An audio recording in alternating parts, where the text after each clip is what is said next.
You're the best person I've ever known, best friend I've never met.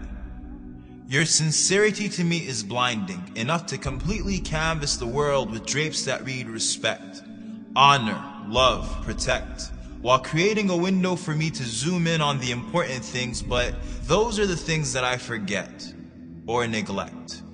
I will do better. Your ummah is fine. Not because of me or mine or wounds that heal with time, those who would die for a dollar sign, but because a promise is divine. So when we feel like we're at our worst and our sadness would cause our hearts to burst, it feels like there are times when there are angels within our lines, or hovering over squares with chance of freedom in the air, and though tyrants may step on our necks, we smile, for history has always been on our side. Yours is an ummah that simply does not die. I am sorry for my weakness. For every time I've been ashamed of your name and asked someone to call me Mo, for not knowing enough about you to defend you when they drew cartoons or accused you with the most heinous of accusations, for not getting over my distaste of reading and waiting for Hollywood to put you on the big screen so I could know something about you. As if Steven Spielberg or Mel Gibson or Johnny Depp would somehow be able to recreate the twinkle in your eye or a beautiful bead of sweat as it scaffolds on your forehead, frantically fighting gravity, not wanting to fall off your body. I keep thinking of seeing you. And if you would smile at me, the thought gives me goosebumps. You told me to meet you at the pool.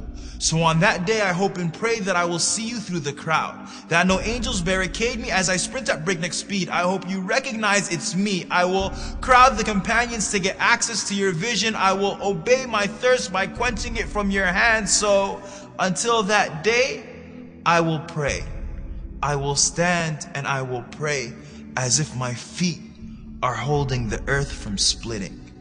If I make it, I cry at the thought of seeing you. For I know the words that I used to read from books with all too thin pages will do no justice to your voice, your scent, your touch, your face.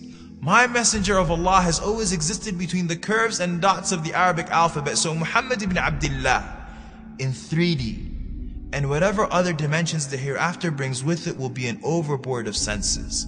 I will fall in love with your shadow and will tell Ali that his description did not do justice. Tell my mother Aisha of how we heard her story of how you passed away between her chin and her chest, over and over and over again. And it made us cry every single time. For we never suffered any disaster that was greater than what we suffered before our souls merged with flesh, of entering an earth that was without you. Does the sky even recognize us anymore? And I will sit in the shade of your smile and will ask you your story directly from your mouth as we sip on salsabil ice cold, and will be terribly embarrassed if you ask me for mine, 'cause I never did anything right other than loving you. And then, if you let me, I would love for a hug.